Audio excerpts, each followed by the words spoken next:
am heavy weapons guy. And this is my weapon.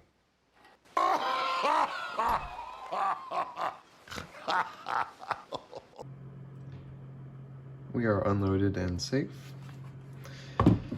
This is the CAG19. It's a 3D printed Glock 19 in a carbine configuration, designed to be legally self-manufactured in California as a rifle. This idea was heavily inspired by Reno May's videos, where he himself had made a 3D printed Glock, and he went through the route of making it as a handgun, which in the state of California, there's an exemption where you can make the handgun a single shot and bolt action or break top, and he went through the process of making it as a bolt action.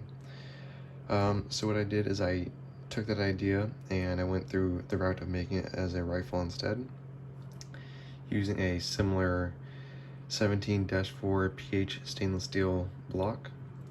I mounted mine right in front of the trigger and right below the slide here.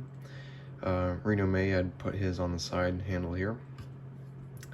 This is the piece of stainless steel that I had used, and what I had done to actually engrave the surface on it was I first sanded off the surface here to give it a mirror finish, and then I used a stencil like this one. I have all my information blocked out with duct tape here. But what I did is I laid it down like that, and I used some acid etching to drop some acid on here and then use that to get my information imprinted on here onto the stainless steel block, which is what is required by the California DOJ when you're printing firearms or using any other kind of polymer builds. This block of stainless steel is, by the way, 2 inches by 0.375 inches by 1.25 inches, and I did the math on that. It's roughly around 4 ounces. I rounded up from the 3.7 ounces necessary, just to make sure that when I was sanding off the face of it here, I wouldn't get into trouble with getting this lower than 3.7 ounces.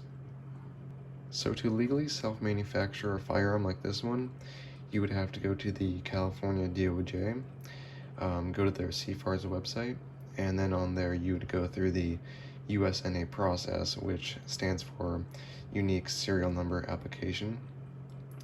You would go there, fill out their form, pay their bill of $35, and then you would get an email back pretty quickly. I got mine next business day, and they give you all the information that you need to inscribe onto the front here. It would be simply your first name, your serial number that they give you, and the city and state that it's manufactured in, and then also the model if you have denoted that, and also the caliber. For these self-manufactured firearms, the caliber that they give you is just 4 zeros. And then after building what you want to build, you then submit 4 pictures to the DOJ on your form, and then they probably go through and review those images. Although I have never actually seen them update the image process for this thing, and my images are actually still in review for this thing. Same thing for Reno May's 3D printed builds. They seem to be still in process. I'm not sure what's up with that, but it seems like they have better things to do over there. So a lot of you might be asking about that 16-inch barrel. This barrel is from ZFI, and it is a 9mm barrel, and it does work in this semi-auto short recoil operation system. It does wiggle around quite a bit, but it doesn't seem to have any problems with it. This barrel is actually very light and thin, and it doesn't have any problem tilting it up. So this is, of course, 9mm. They do also have other options, like they do have 10-inch options, and they also have options such as 357 SIG and some other calibers based on whatever model Glock that you have. That 16-inch barrel, by the way, comes threaded, which I have printed out a thread protector for here.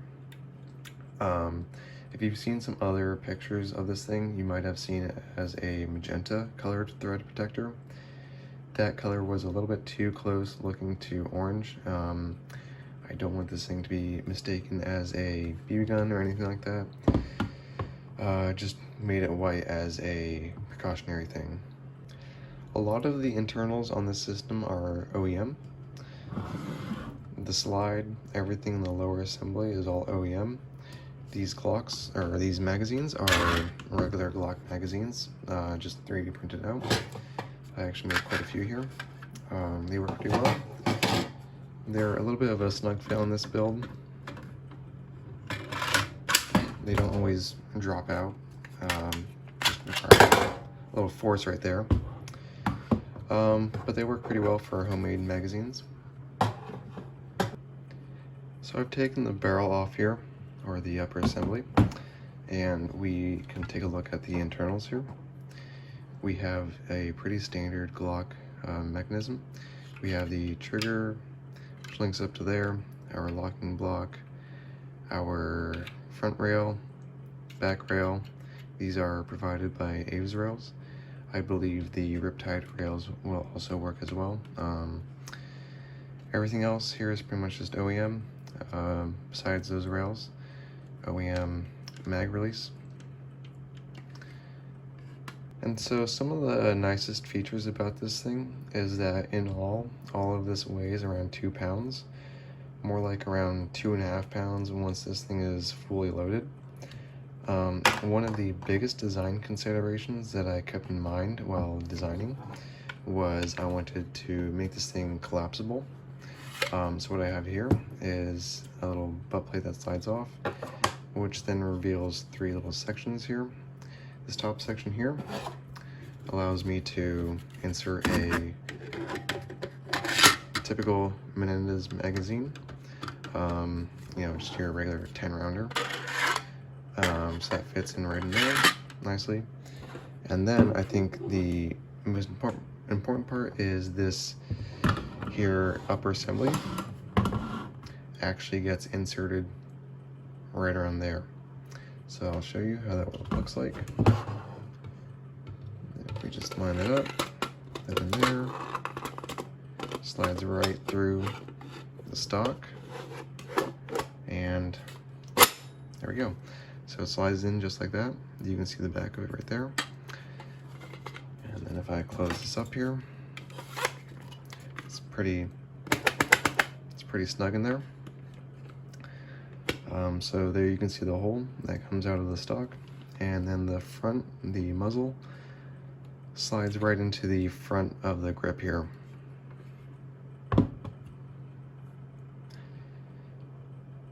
So this thing comes out to a length of around 20 inches now, which makes it a lot easier to carry around and makes it pretty easy to fit into, maybe like a large backpack.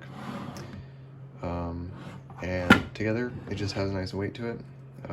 Easy to grab it by the handle here. And additionally, I have also printed out a little dust cover here for the internals. So all you would do is just slide it like that, right on top, and stays right there. So now this thing is pretty much ready to be transported wherever you would like it to.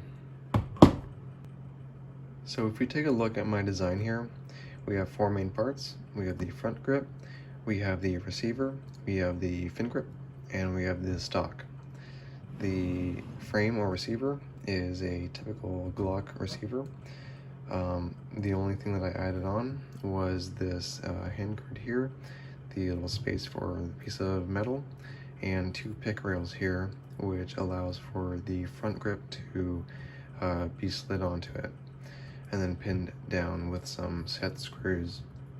The reason why I did it like this is if I wanted to change the design of this front grip, I could do that pretty easily.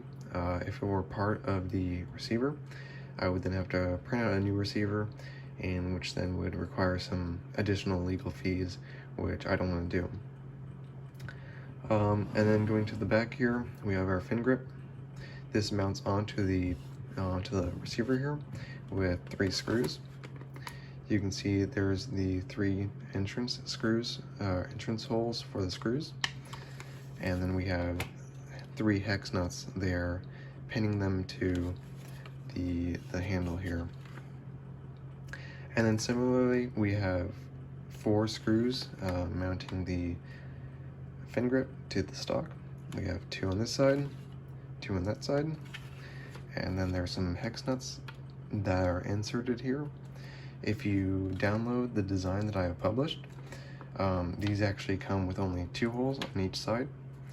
That is because the 4 here are a little bit redundant, and these actually kind of don't cooperate very well together like this. There were some thread issues, and they were kind of pushing against each other when I tried to screw the screw all the way in from here through there. So I ended up only using 2, and that's all you really need. And of course, so those are the 4 main parts. There are, of course, the other little doodads around here. We, of course, have this little, butt plate here, which just slides on and off with a friction fit. We have that dust cover, and then we also have the triple pick rail mount. I included 2 holes here on the frame. All of these screws are 632 screws, except for the ones mounting the front grip. Those are 832s. But so these are 2 632 screws, which are mounted 40 millimeters apart. And so this single piece was actually printed completely flat. And then what I did was I used a heat gun to bend down these little these little supports there. The reason why I did it like that is just so that the entire assembly here is a little bit stronger. If I were to just print it from the bottom up, you would have those layer lines, which would actually make this part right here very weak. So that's why I made it like that. And it works pretty well. The cheek weld on this thing works well for the iron sights. For this top sight, however, I would have to probably make a little cheek riser here to actually raise the stock here a little bit. And so I also mounted on an O-light. It works pretty well. I have a pretty easy thumb axis there, so I can just turn it on and off with my thumb. And the entire assembly is very light, around 2 pounds, which allows me to maneuver this thing pretty easily. And now taking a look at the maneuverability with the slide on, because the weight distribution is a little bit different when the slide is actually inserted into the stock. So this actually has a very good center of gravity right by the handle, and I can actually maneuver it with my finger right here onto this steel block and my thumb on here, and it's very light, easy to maneuver, even as a California compliant. The only thing that you got to watch out for is the slide bite here. So you want to make sure that your thumb is not here, not resting right on here when you're firing. So I either have it rested onto the O-light here, or I just have it onto the side here, right? So I would have a grip, something like that, or I could even do something like this, Not hard, especially since it's so light. And I would say this design is overall a pretty successful design. The recoil is very manageable and very easy to handle. It's very light, and it overall just works pretty well handling wise. The one thing is I just have to get these sights sighted in here. I haven't done too much target practice on this thing, mainly just shooting it just to see that it works, and hopefully I can get some more videos, getting some more shots showing you how this thing actually fires. But so that is it for this video. I hope you like my design here, and if you have any comments, questions, or concerns, please leave those down below. I'll also plan on making some other videos of this thing shooting more. And if you guys want to see any videos on the TOJ process, I can also do that as well. And also some videos on this here acid etching process. I can probably make a video on that as well if you guys are interested. But anyway, that is all for this video. I hope you guys enjoyed, and stay tuned.